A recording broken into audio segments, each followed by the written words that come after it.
Yeah! Orlando Magic win 6 in a row, baby. Our second in a row against the Boston Celtics, 95-92. It wasn't pretty, Piche, but we gritted out the win, led by Paolo's big game, 31. But the rest of the scoring was pretty sparse. Franz had 12, Moritz 11, Bowl 11, Kell 8. Schofield with some big shots, 13 off the bench. I'm going to say two things right now. One you would expect me to say, one you wouldn't. Okay. Suck on that, garbage town. I hate the Celtics. I love wins over the Celtics. This makes me feel whole as a human being. Yeah. But basically, if we were taking them on in the Eastern Conference Finals, we have a 2-0 lead, and we just beat them twice on their home floor. I love it. It makes me feel good inside. And, of course, that should be no shock to anybody. Okay, so now for the surprise. Admiral Schofield kept us in the game in the fourth quarter. Yeah. Yeah. I mean, he did. Yeah, what do you have, 10 in the third quarter or fourth quarter? At least. Yeah. He might have had 11. But he had some big shots at key times when we were still kind of running that bench unit out there. He seemed to be a little reluctant to bring back the other guys a little faster, but it kind of worked out. Like you said, it was a sloppy-ass game. Mm-hmm. But usually these are the kind of games we lose, and a team with the experience of the Celtics would win. Right. They definitely had the opportunity to take the game. Yeah. And didn't. So I don't know if that says more about the Celtics or more about us. Well, we're not going to feel bad for them. But we're on a 6-game heater. Yeah. And we had some guys really hustling out there. Markelle grabbing a big rebound late. Mm-hmm. I mean, then he made the dumb play to throw it away. Yeah. But then he grabs the steal at the end. This guy's he's taking us on a roller coaster ride of up and down. And it's fun. Yeah. It's good to see him back playing and hustling at a high level. And how great is it to see this team actually winning games, right? The culture is different. People look like they are caring more. The offense, people are moving, right? Mm-hmm. There was got a little stagnant towards the end. Minus that inbound play at the end where we just had right. We ran the same inbound play twice. Right. Kevon and Franz just kind of. And the second time he didn't want to seem to give it to Franz. That was. I got Franz against Malcolm Brogdon. I'm going to just toss it up and let Franz grab it. But he didn't like it. So he figured out I'm going to try to throw it off the large torso, Mr. Al Horford, who to his credit was pretty spry and got out of the way. Yeah, you got to watch those elbows on Al. He's spry. Help move him around. And then things got weird. Yeah. I mean, it was definitely a weird ending to a game. But how many times have we been a part of a game like this and then just, lost it at the end and then felt like, we could have won this game, but we just weren't there. Mm-hmm. And it's nice to get some of these wins. And this is the kind of stuff we talked about preseason. Like, some of these games are going to turn into wins this season. So this is a great one to get. I'm trying to look at this one separately than the other one, but it's hard not to because you're kind of putting together two wins against a team that nobody would have imagined you would have a shot against. Yep, especially not Eddie House. And I guess, yeah, exactly. And like, who are even you, bud? Yeah, right. But it's just so weird because they didn't even have Tatum today, and you could tell that really hurt their offense. But we've got guys out. We've got a starter out. We've got guys out. So yeah, it's like you're not going to get any pieces. We got no sympathy.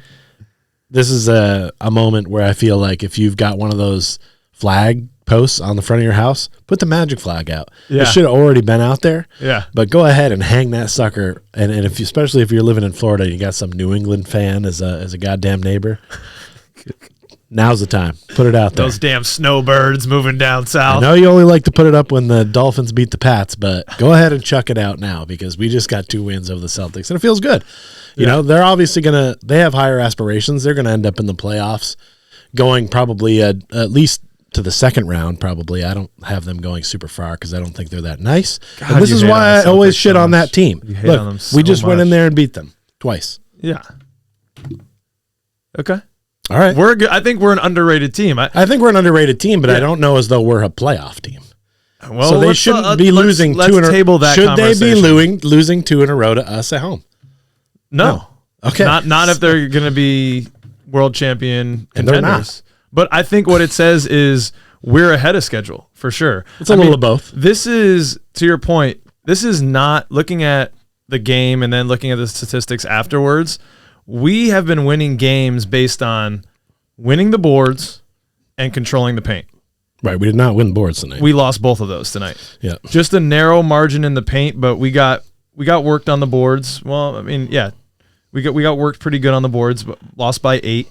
And so it was really ugly. I mean, we shot 38% from the floor, but the Celtics shot 35%. Right. You know, these are the games that we haven't been able to pull out lately, and I think it speaks well and bodes well for us. I think we're a little ahead of schedule on this to be getting these types of wins against veteran teams who you would expect to not be making those errors in the end. Sure. And yes, they got to take some of the responsibility for that. Some of this loss is definitely on the Celtics.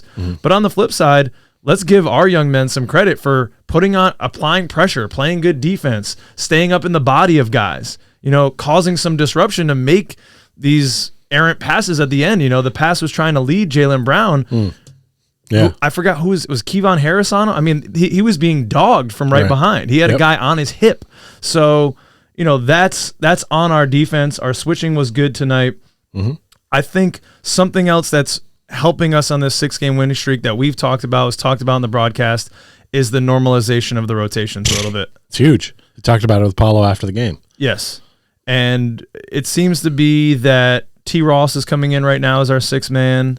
He's grabbing Franz. Then Cole is next, grabbing Bowl. And then, you know, Franz is coming back maybe with another bench guy to give Paolo a breather. And then it kind of goes from there. But that has been a bit of a revelation. And, of course, it's going to change. Jamal's going to have his work cut out for him again as we hope to have guys coming back. Right. So we might see a little bit of a stutter step as that happens. Sure. But I think it's a great sign that our guys are responding to consistency. Right. And we're seeing the dividends only with 5-6 games of consistency, really since Markelle has come back. I guess it's been a little bit more than that now. But finally, guys know their roles. And you can tell by the way that our offense is spreading throughout the team. Yeah, I mean, it was, other than Paolo, I don't feel like anyone had an outstanding offensive night. I mean, No. But this was just a good team win. And like you say, I think if we want to talk about the rotation more, at some point, Harris, Wendell, and Suggs are going to come back and need spots in that rotation. I don't know. I don't know what that'll mean. I don't believe in that until I see it again. It's like the Easter Bunny. A little, yeah. But at least the Easter Bunny leaves chocolate. Right. Yeah. And there's a basket, and it's more believable. And it is religious, so you picked a good one. But yeah, at some point those other guys come back, and that could hurt some of the flow that we've built right here. Right. So, you know, maybe but in as the long long as we run, keep winning games, maybe just well, in the long run, we want those guys back. No. But speaking of the bench, RJ was back. Yes, he got to watch from the bench today. From the G League, averaging like 21 point something, 21.6 over a couple games playing with Lakeland. Yeah. I bid on his jersey, but I lost. Oh. Yeah, that's unfortunate. I did get another one, though, but I'm not going to spoil what I got. Oh. You know, the one thing I do want to talk about, and I don't want to be a Debbie Downer on this 6-game win streak, but we're talking about the rotations and Terrence Ross being the 6th man. Yeah, I don't love it. It's been a little confusing to me, and you know, I understand you brought up the point about the veteran presence, but honestly, Terrence hasn't really been looking like a veteran presence out there. Tonight he was 1 of 6 for shooting on our previous 5 games. So on this win streak, he's averaging 5.2 points in a little over 20 minutes, shooting 31% from 3 and 35% from the field. Yeah, he doesn't exude a lot of confidence in me when he goes out there. He looks erratic and uncomfortable, and maybe that's because of the new role that he's in. Yeah, but I suppose. I mean, I'm cutting him. That's his role. Yeah, I mean, it's always been his role. It's always been his role. 7th or 8th man off the bench. Really, he's been moved up to 6 because I mean, he's not really hurting us. Obviously, we're on a 6-game heater, but it's not. he wouldn't be my first choice off the bench even with the current guys. No. But for whatever reason, this flow is working at the moment. Yeah. So it's hard to go away from it. I would like to get inside the psyche of Jamal Mosley to see what his thinking is with this Terrence Ross situation.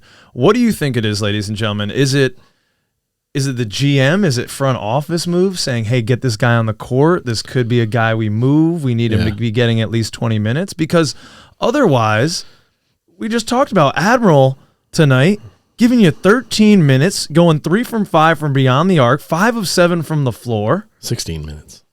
I got 17 minutes here on ESPN. All right. And, that even Kevon Harris, with the tenacity he provides on the defensive end, he didn't score any buckets tonight, but he was plus 12.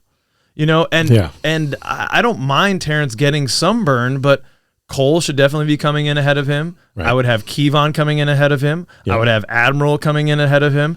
I would have Caleb Houston coming in ahead of him, if not just for the fact of, hey, this is a young kid that we have on a 3-year contract. Let's get him out there. If they're putting T. Ross on the court as, we need teams to see him played, it's not helping. Yeah. He's not playing well enough to make some team go, we got to get this guy. Yeah. What are we going to get offered at this point? Yeah. Cash considerations again? Well, we do love cash they're considerations. Sweet, but I don't even know if a team's coming with a second-round pick at this point. Is there another bowl out there somewhere? So, there are several, I think. But I don't think it's helping him at all to get this playing time if he's part of a possible trade. I really think it's just about managing guys' minutes. He's pretty good. I mean, all the bench players, 21 for Cole, 18 for Bamba, 18 for Harris, 18 for Ross, 16 for Schofield. He's spreading it around. Yeah. I mean, everyone's kind of getting similar minutes. So, and the most got there was Cole, and we're fine with that. And obviously Bamba should be getting more as well. So I think it's just managing minutes, and Ross is a bunch of time served that does count for something. That's true. That's true. Deserves at least the respect to do that, unless he's completely stinking it up. And he really hasn't been playing that well lately. I would try to keep him off the court as much as possible. Personally, I'd rather see Caleb get a shot out there. But also, they recognize that we need some wins. So I think he's just like, whatever we got to do that works. And so far, it's worked all these games. So I expect to see him come in as a 6th man in the next game too, because you just keep riding this out. It ain't broke, baby. Right. We don't have any new guys in the lineup, so unless somebody comes back from injury to make us shift something up, why? Mm-hmm. If it ain't broke, don't fix it.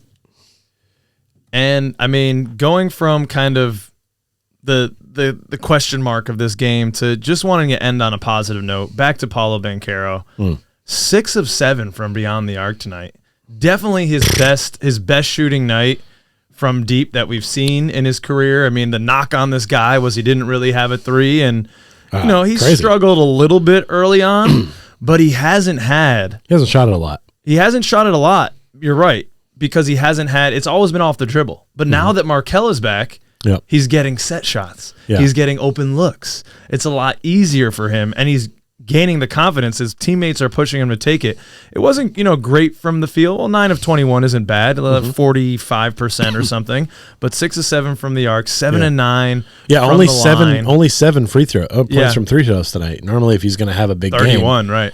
You'd think he'd have more from the free throw line, but an efficient night from him all the way around. Definitely led us on offense for sure. Sometimes because we weren't running any actual play and just kind of demanding he do something, but he was successful tonight. Yeah. I think it might have been a little bit of a coming out party for him personally. He's not the kind of guy that would probably ever say it, but I think this is a big win for him to go 30 points, back-to-back wins in Boston. He's making sure that Paolo Banchero name gets in the conversations, and it's getting in the conversations. It's been being talked about during watching other games. People are talking about it, and all of a sudden it's like this is the hype you need to then get games on TV, regular TV, not the NBA TV, or having to rely on Bally's for you locally because the rest of the country doesn't get to see the Magic unless they have that. So. No, that's the kind of stuff that's coming, right? And now even like on wrap-up shows, you start to see them spending a little more time on the Orlando Magic. And instead of just being the team that got beat tonight, they're the team that won. And here's what Franz did, and here's what Paolo did, and you guys all need to see this. And this seems like a really simple thing to say, but that has not been done with an Orlando Magic basketball team in quite some time. Mm-hmm. Yeah. Even that team that was making the playoffs in the bubble did not get this kind of run. No, we have a star now. It's a great point from you, Pish. A lot of the comps for Paolo have been fellow Dookie Jason Tatum. And where was Jason tonight? Personal day. On some bench. Yeah. On some bench, and it allowed Paolo Banchero, the real G, to come out and shine. Definitely ahead of his time. This kid is going to be good. I think I like the comparison to Jaylen Brown and Jason Tatum for our big guys, Franz and Paolo. And for where we are right now, year 2 of Franz, rookie year of Paolo, we're bounds ahead of where Jaylen Brown and Jason Tatum were at the similar time. So yeah, I still respectfully don't understand the comparison. Whatever. I know everybody we're makes moving on. it, The show's over, Pish. The show's over. I don't get it. Their games aren't similar to me. I don't see the same. Franz doesn't remind me of one of those guys. Paolo doesn't remind me of one of those guys. In order for me to feel that mindset, it's big just wings. 2 stars. Big That's athletic wings. Yeah. No, big athletic wings. All right. I mean, I feel like they do different things. So like, I wouldn't compare Franz those and two Paolo guys. are definitely, they'll give you the body way more than Jason Tatum or Jaylen Brown, but they both deal with contact pretty well. Jaylen Brown and Jason Tatum have developed into better shooters than Paolo and Franz are right now, but I think as that game develops, you'll see the similarities a little bit more. Maybe. Ladies and gentlemen, we're feeling good. We're on a 6-game win streak. Leave that positivity in the comments. How you feeling about this going into next week? Can we make it 7, Pish? This is absurd. I can't believe we were talking about this. We do our show every 2 weeks, our podcast, regular podcast. Check it out if you got a second. And we've never even had one where we finished 500 in between podcasts. Yeah. And now that's already guaranteed because we're shooting the show this week and we haven't lost in a while. It's absurd. 3 games out of the playoffs. Here we go, baby. That's an absurd statement. I'd love to see it. Thank you, this business. Suck it, Celtics. Suck it, Eddie House Jr. Who are you? Oh, I'm named after a domicile. Look at